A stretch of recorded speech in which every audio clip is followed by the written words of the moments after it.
Welcome everyone, this is the 31 Days of Dread, and I am your host, Peter A. DeLuca, aka PAD, and this is where we do one horror movie a day for the entire month of October. That's 30, if you can't count, that's 31 movies celebrating the greatest genre of them all, the greatest experimentational platform of them all, the greatest young filmmaker discoverer of them all. It is horror, 31 days coming at you. Look out, ghouls and ghosts, it gets spooky.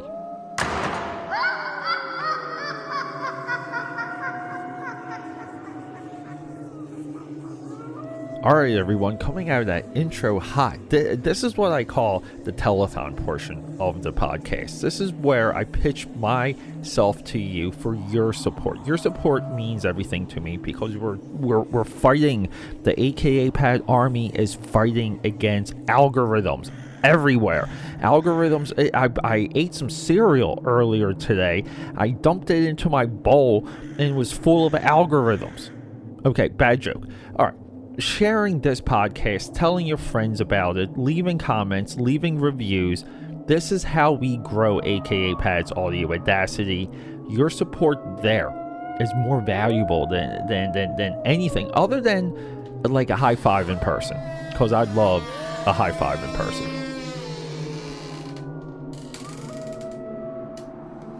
AKAPADers, welcome back. It is that time. Another episode of the 31 Days of Dread is here. We are talking R.I.P. Bill Paxton. Still upset over that death, so sudden. Matthew McConaughey. How about Powers Booth? Do you like Red Dawn? Our boy from Red Dawn is in this movie. We got a lot going on. This movie, maybe tried to watch it 2 times prior, but this is a bucket list movie. Every single year when I get into the 31 Days of Dread, I'll say this. I don't think I jump on bucket list movies throughout the year. But when it comes to the 31 Days of Dread, I almost save up these bucket list movies so I can share them with you. This movie, I'm having a similar reaction to it that I did a few years ago when I saw The Prophecy, starring Christopher Walken, another bucket list movie. And this movie falls right in line. Even though it's, 2003? It's a 2003 movie? Everyone? 203? 2003? It feels like a 90s movie. Aesthetically, look and feel, the shadows, the indoor lighting. It's a 90s movie. It feels 90. It's small. We know we're dealing with limited sets.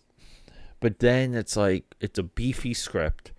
It's a big idea. It's a small cast. And it's not violent, but it's horrifying. And it's something special. Matthew McConaughey is in the middle of his career rebirth, where he's essentially doing one romantic comedy and one other movie to potentially pop.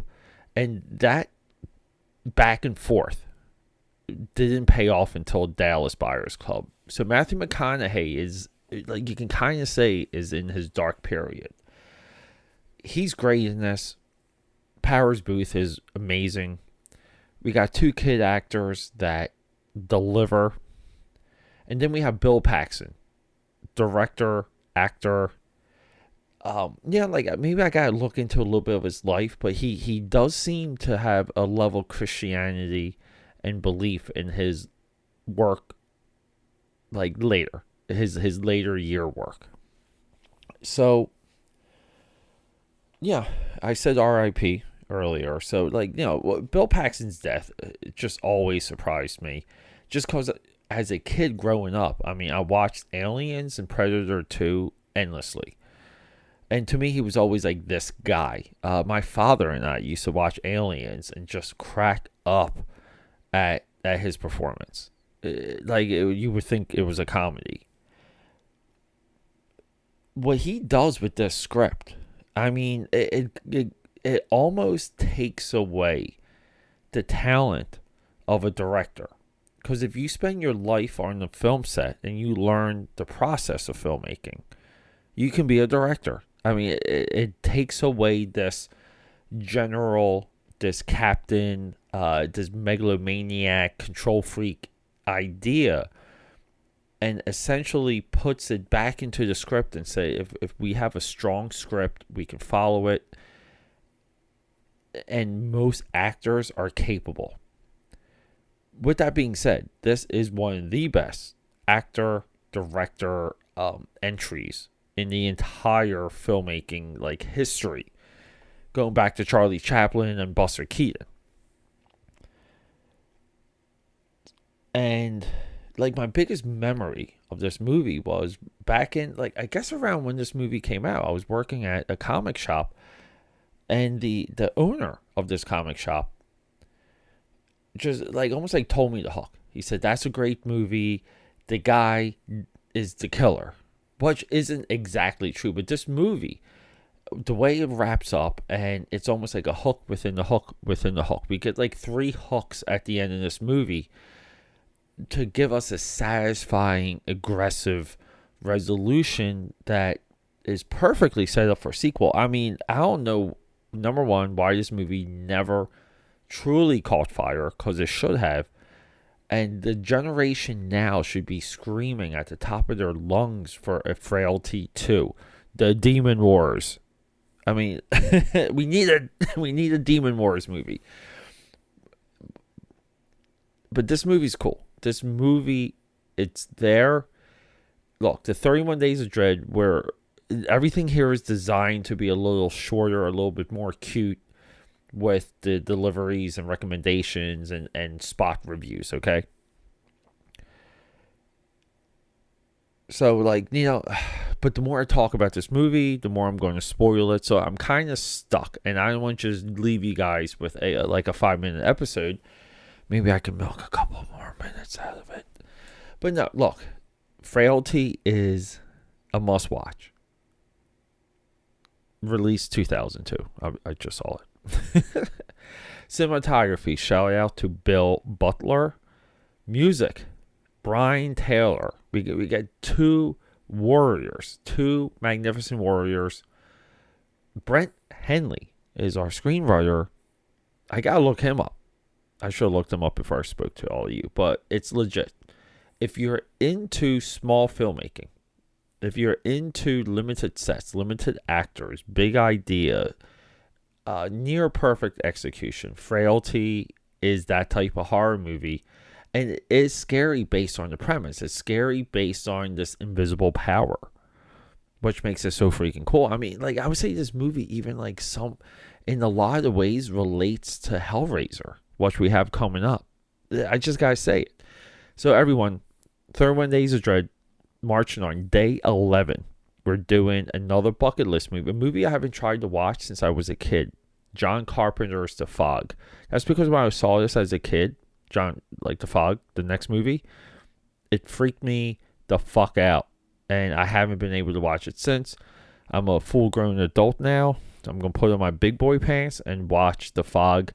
Let's talk about that movie, because you can't talk about John Carpenter enough when it comes to crafting a film, especially 80s John Carpenter. 80s John Carpenter, potentially, I would say, is better than 80s Steven Spielberg. I said it. Okay, people, I love you. And to continue this telethon, we're not talking about high five. There's other ways to support me. I'm a living professional. I'm a full-time freelancer.